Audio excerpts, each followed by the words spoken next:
Oi, gente! Tudo bem com vocês? Aqui, pra quem ainda não sabe, é a Ana Heloísa, que também é a Ena, lá na Liga dos Betas. E eu vim aqui pra fazer mais um vídeo pra vocês. Só que dessa vez não é um vídeo qualquer. Eu vim com vocês aqui pra poder falar sobre um especial. Um especial de autores brasileiros. Mas antes de começar, eu preciso pedir milhões de desculpas pra Mari, que é a editora aqui desse vídeo. Porque aconteceu tanta coisa, tá acontecendo muita coisa, gente. Eu vou parar de ficar falando que acontece tanta coisa na minha vida, porque vão começar a achar que eu tô só reclamando, mas é que, tipo, tá realmente corrido. Antes de começar o vídeo também, né, já falando, eu queria dizer que esse especial, ele não é simplesmente um especial. É um especial pra mim. Porque se não fosse esses autores brasileiros, eu não teria o gosto que tenho por literatura hoje. Apesar de, tipo, não ser o gosto por literatura tão grande assim. Porque apesar de eu cursar letras, eu não sou da parte de literatura, sabe? Eu sou mais voltada para linguística. Mas se não fosse esses autores, muito provável que eu não teria uma certa paixão por literatura, por mais mínima que ela seja, de acordo com o que ela é hoje. Enfim, vamos lá começar o nosso especial?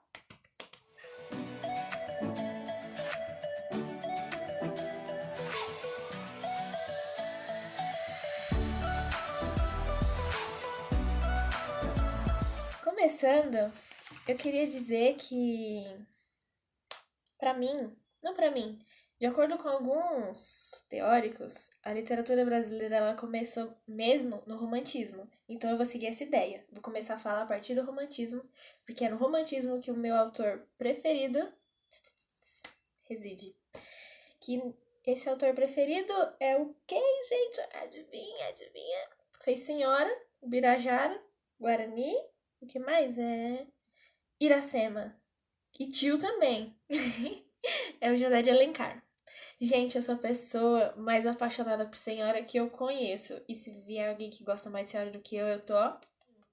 Eu tô quase lendo pela quinta vez, porque é realmente um livro que eu gosto muito. Mas eu não vou focar nos livros em si, porque a gente vai falar dos autores. Não necessariamente também dos autores, mas vou falar da importância deles pra mim também. E o que eles representavam para os movimentos, né? No caso, o José de Alencar, ele fez parte da primeira fase do romantismo, que era a fase nacionalista. Essa fase nacionalista, ela abordava temas como indianista, urbano e regionalista. O José de Alencar, ele escreveu nessas três formas dentro do romance nacionalista, que eram as três abordagens dentro desse tipo de romance. E assim, eu posso dizer... Tudo bem, né? Já falei, eu amo Senhora. Senhora é um romance urbano. Os indianistas são o Guarani, o Birajara e Iracema. E depois tem o tio, que é o regionalista. E como o próprio nome já diz, um fala de índio, um fala sobre o meio urbano e o outro fala sobre temas regionais. Eu gosto muito de José de Alencar. Ele foi um cara incrível. Ele escrevia em folhetins, saía semanalmente nos jornais, e isso tornava os livros dele tipo, grandes novelas, como é o caso de Senhora. Porque você tinha que esperar uma semana para poder descobrir o que ia acontecer com o Seixas e com a Aurélia, meu Deus! Mas enfim, é incrível, né, de Alencar, a primeira fase é maravilhosa. Agora, seguindo, a gente tem a segunda fase do romantismo, que é o ultrarromantismo, que a gente costuma chamar também de mal do século, né? E essa fase tem o Álvaro de Azevedo. O Álvaro de Azevedo, ele morreu com 20 anos, porque ele tinha tuberculose. E o que ele escrevia era aquelas paixões de arrancar o coração do peito, sabe? Era algo bastante exagerado. E isso me marcou muito, porque eu lembro que eu li A Noite na Taverna logo que eu entrei na faculdade. Eu tinha 17 anos. E nessa época, eu tava viajando naquilo. Ai, eu amo romantismo. Meu Deus, romance. Gente do céu, como eu amo coisa romântica. Aí eu conheci o Álvaro Azevedo. E assim, é muito romântico, só que ao mesmo tempo ele aborda temas, como posso dizer, são um pouco tabus. Ele fala de adultério, ele fala de necrofilia, de incesto. Gente, é assim, algo fora do comum, mas é algo incrível. Ele aborda esses temas e isso transformou muito minha vidinha de coraçãozinho apaixonado de adolescente. É maravilhoso, sabe? Álvaro de Azevedo é um cara incrível. Pena que o coitado morreu cedo, mas ele foi muito importante para a história da nossa literatura, né? Aí na nossa terceira fase a gente tem o Castro Alves. Castro Alves que ficou conhecido como poeta dos negros, né? Não, desculpa. Nossa, o poeta dos escravos. Gente, eu confundi com o Navio Negreiro, desculpa. Que é o que é a poesia que ele fez para denunciar a escravidão, denunciar as condições precárias que os negros vinham nos navios negreiros. E, assim, essa terceira fase é chamada de condoreirismo, que é inspirada no pássaro condor, que ele é um dos pássaros que mais voam, sabe? No sentido de liberdade, de abolição das coisas e, assim, é fantástico, sabe, gente? Depois, a gente vem com quem? Realismo e naturalismo. E quando a gente fala realismo, a gente não pode esquecer de falar de quem? Machado de Assis. Quem que não gosta de Machado de Assis, né, gente? O cara sei lá, o cara parece que nunca vai existir outro Machado de Assis, porque o cara era muito inovador. E um livro que me marcou muito dele foi Memórias Póstumas de Brás Cubas. Porque além do próprio autor já inovar nas suas obras, na Memórias Póstumas, ele fez um autor que estava morto, um defunto autor, sabe? Isso foi muito revolucionário, porque enquanto normalmente a gente escreve numa linha cronológica, ele começou com a ideia de ser o tempo cronológico não faz tanto sentido, porque é um autor que já morreu, entendeu? Então ele pode falar aqui, depois ele pode voltar aqui e por aí vai. Isso é muito fantástico e me marcou muito. Eu gosto muito da realidade presente, sabe? A verossimilhança que o Machado traz. Ele deixa bem claro que aquilo é um livro e isso é muito bom, gente. Fantástico. Gosto muito de Machado, gosto muito de Memórias Póstumas, inclusive o filme também é muito bom. Aquela parte lá que o Brás Cubas tá se pegando com a mulher lá. No livro são só pontinhos, né? No filme é só silêncio e o autor tá lá assim. É muito bom. Aí também o naturalismo agora, né? Que aconteceu junto com o realismo. A gente também tem que separar esses dois, né? Enquanto o realismo abordava mais questões sociais, problemas sociais, o naturalismo, embora abordasse isso também, o foco maior era nas crises humanas, nos problemas, nos conflitos que aconteciam pelo fato de ser o ser humano, não pela classe social e coisas assim. No naturalismo, eu gosto sempre de destacar o Aloysio Azevedo, que é o com Cortiço, porque o Cortiço mostra como as pessoas realmente são no meio de uma bagunça, no meio de uma cidade grande que está em crescimento e coisas assim, sabe? E sempre que falo de Cortiço, eu não sei porque eu lembro de O Primo Basílio, quando a Luísa adoece e começa a falar daquela angústia, sabe? Dela doente do catarro, coisas assim, sabe? Essa coisa nojenta. O ser humano é um bicho nojento no naturalismo. É um bicho cheio de defeito. É um bicho porco, sabe? Isso é assim, pesado, mas é aquele pesado que a gente gosta porque é a realidade, sabe? É muito bom. Ah, menina, do pré-modernismo! Vocês sabem, né? A Semana da Arte Moderna de 22 e coisas assim. Muitos teóricos dizem que o pré-modernismo não pode ser considerado uma escola literária, mas eu levo muito em consideração que é sim uma escola literária, porque se não fosse pelo Manuel Bandeira com os sapos, provavelmente a Semana de Arte Moderna não teria acontecido da mesma forma que aconteceu. E na época da Semana da Arte Moderna foi muito impactante porque era totalmente contra o que era considerado literatura. E isso é muito bom. Eu lembro até que enquanto eu estudava, eu vi que Ele foi vaiado, jogavam coisas, não sei o que. Acontecia muito isso.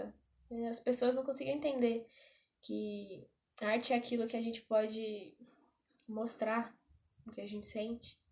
Não aquilo que tá determinado de tal forma, né? Qual? Ah, o Augusto dos Anjos, eu não posso esquecer dele, porque ele era um cara que era do pré-modernismo também. Ele foi considerado o poeta da morte porque ele falava de coisa pesada, de coisa sombria, ele era agressivo, era fantástico. E assim, ele teve só uma obra que chamava Eu. É o nome da obra, Eu. Tem algo mais egocêntrico que isso? Não tem. Enfim, agora vamos pro modernismo, com os autores que são não mais conhecidos, mas que são mais recentes, né, pra gente. Aí a gente começa com o... vocês lembram do movimento antropófago? Que foi na Semana de Arte Moderna, em sim. Não necessariamente Semana de Arte Moderna, mas foi feito para dar início ao modernismo, né? Aí, assim, o Oswald de Andrade escreveu o manifesto falando Tupi or not Tupi? This is the question. Né? O que a gente lembra com isso? Hein? Shakespeare. Eu amo Shakespeare também. Algum dia eu vou falar de Shakespeare aqui. Enfim, ele mais a Tarsila fizeram um movimento antropófago para poder questionar o que era a literatura brasileira, o que era ter uma identidade brasileira. E foi por causa disso que a gente literalmente começou a ter a literatura brasileira. Porque, né, o modernismo... o modernismo teve 3 fases também, igual o romantismo. E a primeira fase foi a fase das vanguardas europeias, que teve a influência das vanguardas, né? E só pra gente lembrar, as vanguardas europeias foram aquelas manifestações para ser contra a opressão sofrida pelas pessoas durante os regimes ditatoriais, né? Enfim. Depois da primeira fase, que foi com o movimento antropófago, a gente teve a segunda fase, que foi a fase da consolidação, que foi quando eles começaram novamente a falar de temas nacionais, o nacionalismo. A gente precisa deixar bem claro que, assim, no romantismo, embora eles fossem nacionalistas na primeira fase, eles falavam sobre o índio na visão europeia. Não era o índio necessariamente índio do Brasil, era um índio branco, no caso, sabe? Enfim, essa discussão não vem ao caso agora. Aí na segunda fase, que veio temas nacionalistas e regionalistas, aquela quebra do padrão de rima bonitinha, tem que ser bonito e tal, foi quebrado. E um autor que eu destaco nessa parte é o Carlos Drummond de Andrade. Tinha uma pedra no meio do caminho. No meio do caminho tinha uma pedra. Tinha uma pedra no meio do caminho, sabe? Todo mundo conhece isso. E ele foi muito julgado por causa dessa poesia dele. Porque era simples demais, tinha repetição demais, não tinha rima. E isso era um absurdo. Como não rima? Onde já se viu? Poesia não rima. Coisa mais errada do mundo, gente. O cara foi tão crucificado que, olha, gente, eu não consigo entender. Por que as pessoas não conseguiam ver que a pedra no caminho era simplesmente um obstáculo para você conseguir alcançar alguma coisa? Só que, assim, falar isso também é um pouco hipócrita, porque as coisas mudam, a cabeça das pessoas mudam e afins. Enfim, na terceira fase, que vai ser a última que eu vou abordar aqui, eu vou falar da Clarice Lispector. A Clarice, eu lembro que logo que eu entrei no curso, assim, no curso de letras, o meu professor, ele é apaixonado, meu professor de literatura, ele é apaixonado por Clarice Lispector. Aí ele falou pra todo mundo na sala sobre A Paixão Segundo o GH. Aí eu fiquei, que livro é esse? Aí ele foi contar. Aí ele falou, tem uma cena, se eu não me engano, a cena é boa parte do livro, que alguém tá encarando uma barata. E aquilo começa, tipo, a ser a narração da história, tipo, o enredo da história é a barata em si. Caramba, é a barata. Aí eu fiquei, caramba, é um livro falando de barata. Isso me impactou muito. Eu nem quis ler, não li até hoje, mas esse livro, tipo, me impactou demais. Eu fiquei, caramba, Clarice Lispector deve ser maluca. Essa mulher é louca. Mas sabe, gente, é uma coisa que, assim, a literatura dá abertura pra muita coisa. Tipo, falar de uma barata. E é um livro, tipo, famosíssimo da Clarice Lispector, sabe? Com reflexões e coisas assim. Essa mulher, tenho certeza, sabe? Certeza não, ela foi revolucionária demais. Ela foi incrível e assim, gente, não tem nem o que falar. Como é que alguém escreve como uma barata e vira um sucesso? Gente, barata é um bicho nojento. Enfim, né? De qualquer forma, agora, pra dar um final nisso mesmo, eu queria saber se vocês conhecem o Arnaldo Antunes. Aquele lá que cantou no Titãs, fez algumas musiquinhas infantis, tem músicas em filmes nacionais e afins. Porque, sabe, muitos autores, críticos no caso, eles dizem que o pré-modernismo, o modernismo acabou por volta dos anos 80, 60, e agora a gente vive a literatura contemporânea, mas muitos outros dizem que a gente ainda está no modernismo. Eu não sei ao certo dizer qual que é a escola, uma definição clara assim. Mas eu conheço o Arnaldo Antunes, que é um autor brasileiro, ele escreve, ele canta, ele faz muita coisa. E assim, ele tem poesia concreta também. Talvez seja uma escola, o concretismo, assim, não tenho certeza. Mas ele é muito importante, foi muito importante para o meu desenvolvimento como aluna no ensino médio e como uma profissional agora, né? Que eu também era presente na minha infância, sabe? Aquela música do Castelo Rá-Tim-Bum que fala lava uma e fala lava outra, lava uma mão. Enfim, é dele.